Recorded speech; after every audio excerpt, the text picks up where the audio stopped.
دے گا بہت کچھ، اور اس کا رسول بھی، انا الی اللہ راغبون، اور ہمیں تو اللہ ہی چاہیے، ہم تو اسی کی طرف راغب ہو رہے ہیں، راغب ہیں، مائل ہیں۔ اگر وہ یہ کرتے تو یہ ان کے لیے بہتر ہوتا۔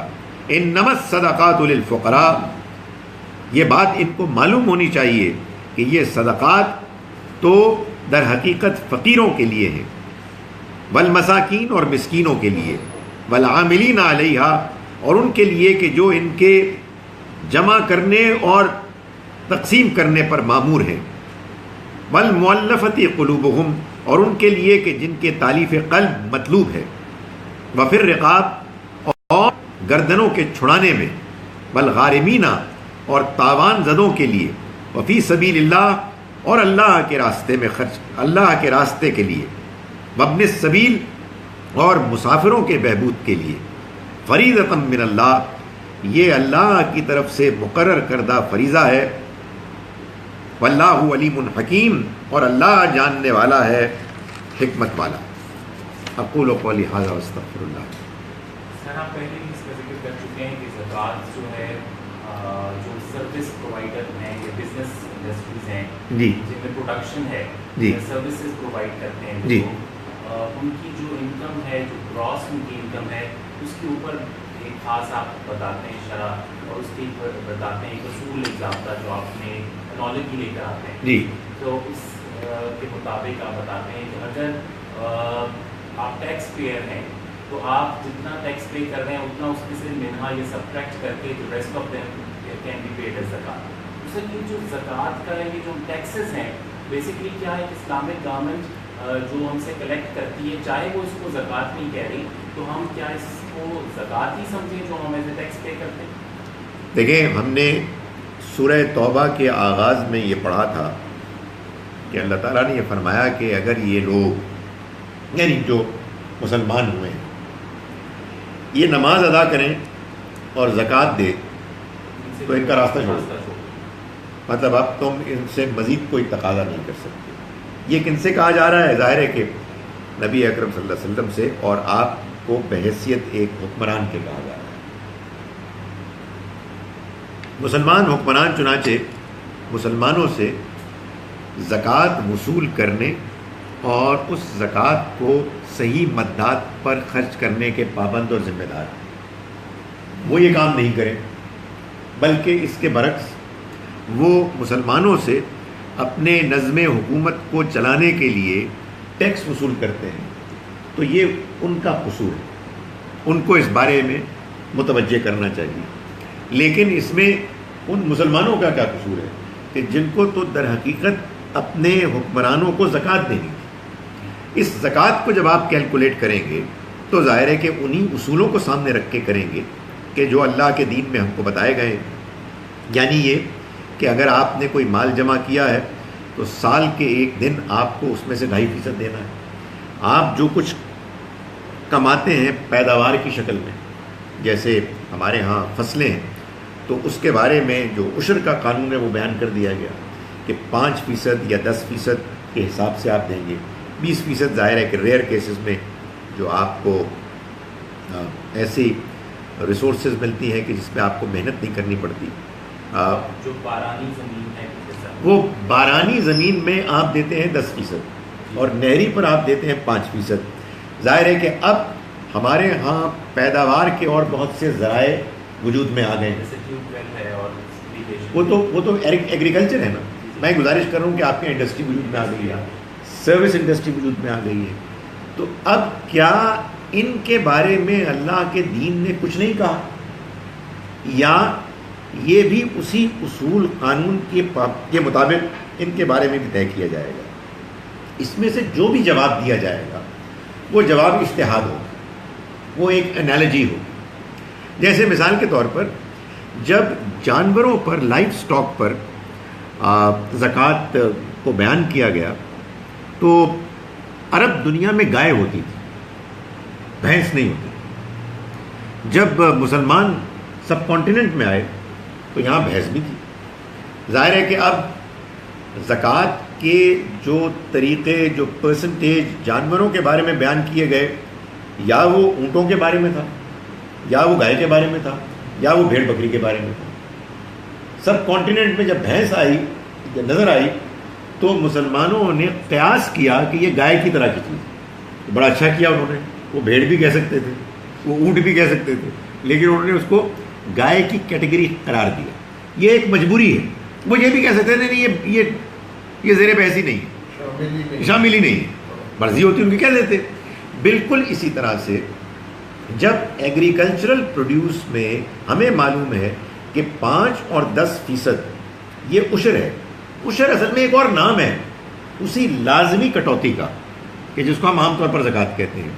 تو ظاہر ہے کہ یہ دور جدید میں جو پیداوار کے نئے ذرائع طریقے وجود میں آ گئے ہیں، ان کے بارے میں سوال تو ہوگا کہ کیا ان کے بارے میں دین نے کچھ نہیں کہا، یا ان کو بھی بائی انالوجی ہمیں قیاس کرنا ہوگا انہی جو پروڈکشن کے طریقے ہیں جو پہلے سے جن کو کور کیا گیا ہے ان کی روشنی میں۔ تو جو بات ہم آپ کو بتاتے ہیں یہ اصل میں وہ اجتہاد ہے کہ جو اس قیاس پر مبنی ہے۔ ظاہر ہے کہ اگر مسلمان حکمران اس کا اعلان کر دیں تو پھر تو وہ قانون بن جائے گا، اگر وہ اعلان نہیں کرتے تو پھر لوگوں کو ہم اپنی بات سمجھائیں گے، جس کو سمجھ میں آ جائے گی وہ مان لے گا، جس کو سمجھ میں نہیں آئے گی وہ ان باتوں کو مانے گا جو علماء بیان کر رہے ہیں۔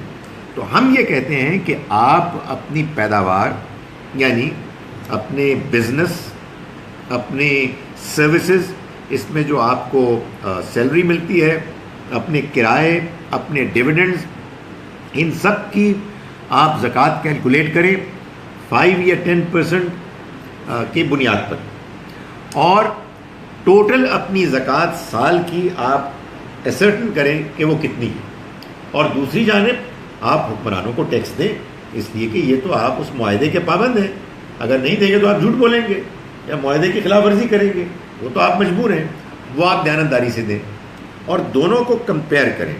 اگر آپ کی زکوٰۃ جتنی بنتی ہے آپ نے ٹیکس اس سے زیادہ دے دیا ہے تو دینا ہی آپ نے حکمرانوں کو تھا، آپ نے وہ دے دیا جو آپ کو دینے کی آپ ذمہ دار تھے، اس کے علاوہ آپ اللہ کے راستے میں خرچ کریں۔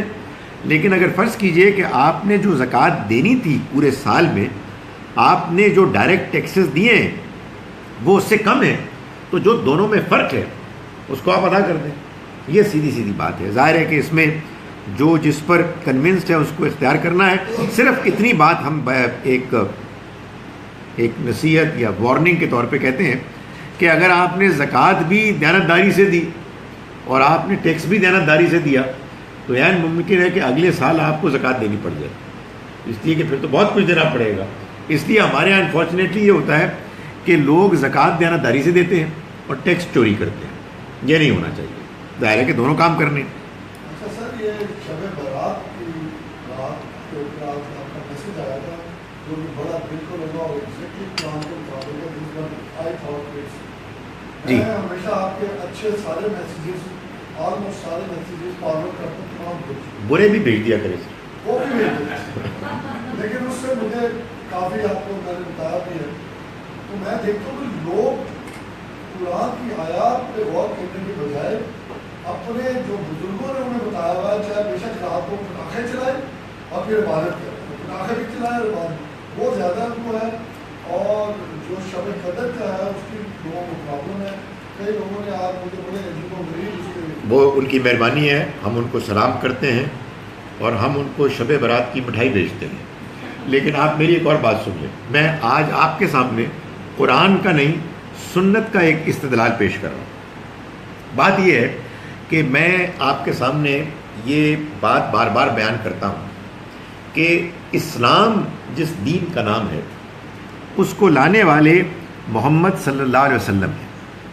آپ نے یہ اسلام کا پیغام ہم مسلمانوں کو دیا 2 شکلوں میں، ایک قرآن اور ایک سنت۔ قرآن بھی آپ نے اپنے زمانے میں جو نسل تھی مسلمانوں کی سب کے سب کو دے دیا، سب جانتے تھے کہ الحمد سے لے کر والناس تک یہ پورا قرآن ہے، اور یہ اسی طرح سے تب سے لے کے اب تک چلا آ رہا ہے، اس میں کوئی اختلاف نہیں۔ یہی حال سنت کا ہے، نماز، روزہ، حج، زکوٰۃ، عید کی نماز، جمعے کی نماز ایٹسیٹرا، اس میں بھی کوئی اختلاف نہیں۔ سمجھ میں آئی آپ کو بات؟ آپ دنیا میں کہیں چلے جائیں، آپ اگر مسلمان وہاں ہوں گے تو وہ نماز پڑھیں گے، قبلہ رخ ہو کے نماز پڑھیں گے، یعنی جو قرآن کے علاوہ دین ہے سنت پر مشتمل وہ ہر جگہ ہوگا۔ اب اگلی بات، یہ میں آپ کو تجربے سے بتا رہا ہوں، یہ بات شرطیہ ہے کہ سب کانٹیننٹ سے آپ باہر نکل جائیں، بہت سے لوگوں کو شب برات کا پتہ بھی نہیں، دے ہیو نو آئیڈیا۔ یہ خدا کے دین میں نہیں ہو سکتا، یہ بات نہیں ہو سکتی کہ مسلمان ہے، پریکٹسنگ مسلمان ہے، نماز پڑھتا ہے، لیکن اسے یہ نہیں معلوم ہے کہ اللہ کے پیغمبر نے ایک اور رات عبادت کے لیے بتائی تھی، لیکن وہ ہمیں پتہ ہی نہیں لگی، والدین نے بتائی تھی۔ اپنی زندگی میں تو کرتے ہیں نا، جی اپنی زندگی میں بھی اس طرح کرتے ہیں نا، ہم نے تو نہیں کیا۔ نہیں، دیکھیں میں اسی سے تو آپ کو بچا رہا ہوں۔ اپنی زندگی میں آپ کرتے نہ کرتے، اصل میں آپ اس خبر پہ جا رہی ہیں۔ ہمارے ہاں جو مسئلہ ہے وہ یہ ہے کہ لوگوں نے دین سیکھا ہے خبر واحد سے، یعنی جس کو آپ حدیث کہتے ہیں، وہ چاہے کتنی بھی کمزور کیوں نہ ہو، وہ کہتے کیا تو آئے تو ادھر سے، جب آپ کہتے ہیں نا آپ نے کیا ہے یا نہیں کیا ہے تو اصل میں آپ ادھر جا رہے ہیں۔ میں یہ کہتا ہوں کہ اس میں اللہ تعالیٰ نے ہم کو ڈالا ہی نہیں ہے۔ وہ جو خبریں ہیں وہ ہمیں بڑی عزیز ہیں، یہ بھی ایک غلط الزام ہے کہ ہم اس کو اہمیت نہیں دیتے، ہم اس کو اس کے مقام پر کھڑا کرتے ہیں۔ یعنی کوئی آدمی یہ کہنا شروع کر دے کہ مسیح علیہ السلام جو ہیں اللہ کے بیٹے ہیں نعوذ باللہ، اور ہم کہیں گے وہ نہیں ہیں، تو وہ کہیں گے کہ آپ مسیح علیہ السلام کے ساتھ گستاخی کر رہے ہیں، تو یہ تو زیادتی ہے نا بھائی، آپ مبالغہ کر رہے ہیں۔ ہم تو آپ کو اس عظیم پیغمبر کا صحیح مقام بتا رہے ہیں۔ بالکل اسی طرح سے ہم آپ کو یہ بتا رہے ہیں کہ حدیث بڑی زبردست چیز ہے، لیکن اس کو اپنے مقام پر رکھیں۔ ڈاکٹر صاحب کسی حدیث کو ہی کوٹ کرتے ہیں کہ شبرات کی رات کو اللہ تعالیٰ تقدیر لکھتا ہے آنے والے وقتوں کی، ایک سال کی، اور دنیا سے جس نے جانا ترجیح ہے اس کا نام کاٹا۔ فیہا یفرق من کل امر حکیم، اس رات کو ہر حکمت والے معاملے کو طے کیا جاتا ہے۔ یہ رات کون سی ہے؟ انا انزلناہ فی لیلۃ مبارکہ، ہم نے اس قرآن کو مبارک رات میں نازل کیا۔ یہ وہی رات ہے جس کی تشریح سورہ قدر میں پہلی آیت میں ہے، انا انزلناہ فی لیلۃ القدر، ہم نے اس کو قدر کی رات میں نازل کیا۔ قرآن مجید یہ بتا رہا ہے کہ شہر رمضان الذی انزل فیہ القرآن، رمضان کا مہینہ وہ ہے جس میں قرآن نازل ہوا۔ یہ بڑی سادہ سی ایک ایکویشن ہے جس سے یہ معلوم ہوتا ہے کہ وہ رات جس میں قرآن نازل ہوا، جس کو کہ آپ لیلۃ مبارکہ بھی کہہ سکتے ہیں، جس کو آپ لیلۃ القدر بھی کہہ سکتے ہیں، یہ رمضان کی رات ہے۔ چنانچہ یہ وہ شب قدر ہے کہ جو منائی جاتی ہے۔ اس لیے ایک اپنی تو بات کلیئر کر دیا، جی۔ ایک اور بتا دیجیے کہ شعبان میں روزہ رکھنا اور عین 15 شعبان کو روزہ رکھنا، ویسے تو روزہ ہے شعبان کا سسٹم سنت سے یہ ہے میرے خیال میں کہ شعبان میں روزہ وہ کثرت سے رکھتے تھے، اس کے پہلے ہاف میں یا دوسرے میں یا کچھ اس کے بارے میں کچھ بتا دیں۔ یعنی شعبان میں آپ کی جانب سے روزے رکھنے کا ذکر ہے۔ عام مہینوں میں 13ویں 14ویں اور 15ویں کی جو رات ہے اس کا جو دن ہے آگے آتا، ان دنوں میں روزہ رکھنے کی ترغیب دی گئی ہے۔ چنانچہ روزہ اگر کوئی رکھتا ہے بہت اچھی بات ہے، یہ ایک پسندیدہ نفلی عبادت ہے، لیکن اس کو قرآن مجید کے اس بیان سے کنفیوز نہیں کرنا چاہیے۔ جی، لیکن اگر ہم کوئی آبزرو کرنا چاہ رہا ہے ہاں تو کوئی مسئلہ ہی نہیں ہے۔ 15 شعبان کا روزہ بہرحال سنت سے ثابت ہے، میں تو کہہ رہا ہوں 13 14 کا بھی، 13 اور 14۔ تو 15 کو اگر آپ رکھتے ہیں بڑی اچھی بات ہے، لیکن اس کو اس سے الگ کر لیں۔ اور یہ بس آخری بات ہے، اس کے بعد اگر آپ مجھے اجازت دیں گے تو یہاں سے کچھ سوال لے لوں گا، کہ یہ اصل میں مسلمانوں کا سب کانٹیننٹ میں ایک پرابلم رہا ہے، ویک پوائنٹ، کہ انہوں نے ہندو میجورٹی جو ان کے آس پاس تھی، ان کے دین میں بعض چیزیں ایسی دیکھی جو ان کو اٹریکٹیو لگی، تو انہوں نے کہا یار ہمارے یہاں بھی نہ ہو جائے۔ یہ بالکل وہی بات ہے کہ جو موسیٰ علیہ السلام کے ساتھیوں نے کہا کہ جی کوئی ہم دیکھتے ہیں آس پاس لوگ یہ بت بنائے ہوئے کو ہم بھی نہ بنا لیں کچھ. ہمیں بھی بتائیں. انہوں نے بچڑا بنایا تھا. تو متفق ہو سکیں, تو اتفاق کر سکیں. تو ہندوؤں میں مثال کے طور پر مجھے یہ بات معلوم ہوئی کہ جب وہ اپنے ڈیڈ باڈی اٹھاتے ہیں کسی کی جو رخصت ہوتا ہے دنیا سے, تو وہ کچھ پڑھتے ہیں فلاں کی جے, تو مسلمانوں نے کلمہ شہادت نکال دیا سب کانٹیننٹ میں. یہ آپ کو کہیں اور نہیں ملے گا. ویسے بھی کلمہ شہادت یہ عربی نہیں ہے, فارسی ہے. تو اسی طرح سے مسلمانوں نے محسوس کیا کہ یار یہ تو ہولی مناتے ہیں اور کوئی ان کے اور چیزیں ہوتی ہیں, پٹاخے ہوتے ہیں, رنگ ہوتے ہیں, یار ہمارا تو بڑا پھیکا سا دین ہے. تو انہوں نے پٹاخے لے آئے اور یہ شب برات شروع ہوگی. اب اس کو آپ ختم نہیں کر سکتے, اس لیے کہ روایت جو ہے نا, روایت یہ جب پڑ جائے, اور خاص طور پر یہ ہو کہ یار میرے والدین ان کے والدین نے کی ہے, تو آپ زیادہ اسمارٹ ہیں. اور پھر کوئی ایک کمزور سی کوئی حدیث بھی آ گئی اس میں, تو اس کے بعد یہ کمپلیٹ ہو گیا. سب سے بڑا المیہ جو ہے وہ یہ ہے کہ شب برات کو شب برات سمجھا جاتا ہے. براتوں میں جو خوشیاں منائی جاتی ہیں یہ بالکل صحیح بات, بالکل صحیح, یہی بات ہے. آج صبح برات صبح دفتر آتے بندے نہیں جائیں گے. اچھا جناب, میں یہ مجھے آتش بازی ہوتی تھی, بھائی بھائی شغل تو لگتا تھا مجھے بڑا بڑا سر, ہم تو بچپن میں بڑا شغل ہوتا ہے. وہ بھی ختم ہو گیا. سر ہمارے ساتھ رہیں گے تو بہت بورنگ سا ہے, لیکن اس بورنگ میسج میں یعنی بڑی ایکسائٹمنٹ ہے.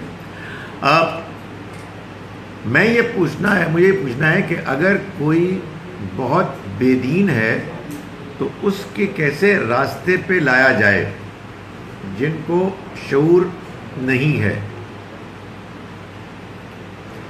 سمجھائیں کیسے کہ اگر سمجھ جائے تو اگر برا مان جاتے ہیں. دیکھیں جی, بات یہ ہے کہ ہمیں دین کو اللہ کے پیش کرنا ہے حکمت کے ساتھ, ہمیں کسی کے اوپر ٹھوسنا نہیں ہے.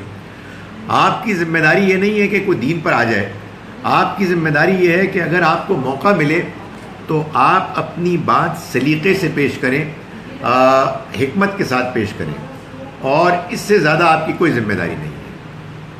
حنفی مسلک والے کہتے ہیں کہ نصاب ضروری ہے اور مالک بنانا ضروری ہے. نصاب تو ہم بھی کہتے ہیں ضروری ہے, یعنی ایسا نہیں ہے کہ آپ کے پاس مثال کے طور پر اتنا مال نہیں ہے کہ جتنا اگر مال ہو تو تبھی آپ زکوٰۃ دے سکتے ہیں. لیکن نصاب کے بارے میں بھی یہ جان لیجئے کہ نصاب چاندی اور سونا دونوں میں ڈسکرائب کیا گیا ہے. اب صورتحال یہ ہے کہ 7.5 تولہ سونا 52 تولے چاندی کے مقابلے میں کہیں زیادہ قیمتی ہے. تو ظاہر ہے کہ اس میں یہ بات واضح ہونی چاہیے کہ اصل نصاب چاندی ہے, سونا نہیں ہے. 52 تولے چاندی میرا خیال ہے کوئی 45-50 ہزار روپے کے برابر ہے. جس کے پاس اتنی سیونگ ہے اس کو زکوٰۃ دینی ہے. کین زکوٰۃ بھی گیون ٹو ونز مدر. بھائی بات یہ ہے کہ آپ کی والدہ آپ کے گھر میں رہتی ہیں تو آپ کے بجٹ کا حصہ ہونا چاہیے. یعنی میں یہ ایک عام نصیحت کی بات کر رہا ہوں. لیکن اگر فرض کیجئے کہ آپ کے حالات ایسے ہیں کہ آپ کا بجٹ بس اتنا ہی ہے کہ جس میں آپ بیوی بچوں کو کی ضرورت پوری کر سکتے ہیں, اور ماں کی کوئی بیماری ہے اور اگر آپ نے زکوٰۃ کے علاوہ خرچ کیا تو آپ مقروض ہو جائیں گے, تو یقیناً دے سکتے ہیں, یعنی کوئی رکاوٹ نہیں ہے. لیکن عام طور پر اس میں یہی سمجھا گیا ہے کہ وہ تو ظاہر ہے کہ آپ کے گھر کا حصہ ہے. When you revise the translation, please tell the name of the surah also. Okay. بعض لوگ لیٹ آتے ہیں. سورہ توبہ تھی, اس کی آیات تھی. سر لوگ شب برات کو کے موقع پر حلوہ وغیرہ تقسیم کرتے ہیں, اس کے بارے میں کچھ بتائیں کہ یہ کیسا عمل ہے, یعنی ریسیو کرنا یا بھیجنا. بھیجنے کی تو کوئی وجہ ہونی چاہیے, یعنی اگر آپ اس کو بھیج رہے ہیں کسی دینی مقصد کے تحت تو یہ بدعت ہے, اور اگر آپ اس کو ایسے ہی بھیج رہے ہیں تو پہلے بتا دیں کہ کیوں بھیج رہے ہیں. اور اگر آپ اس کے کھانے کے بارے میں پوچھ رہے ہیں تو اگر آپ کو شوگر ہے تو پلیز نہ کھائیں. کھانا تو بدعت نہیں سر اگر آپ میں کھا کر آئے ہیں, وہ سر آپ کی نیت پر ہے, کوئی مسئلہ نہیں.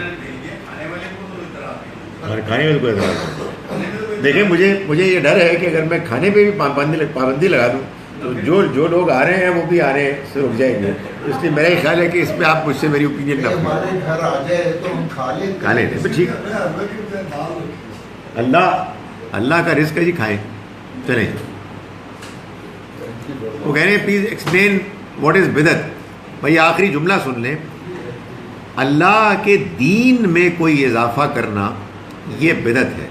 جو چیز دنیاوی ہے وہ بدعت نہیں ہوتی، دین بدعت ہوتی ہے۔ یعنی آپ نماز میں اضافہ کر لیں، کسی دین میں کسی نئے دن کا آغاز کو شامل کر لیں، کہ کوئی نئی رات شامل کر لیں، کوئی چیز ایسی کہ جو دین میں حضور نے نہیں بتائی اور آپ اس کو شامل کر رہے ہیں، تو یہ بدعت ہے۔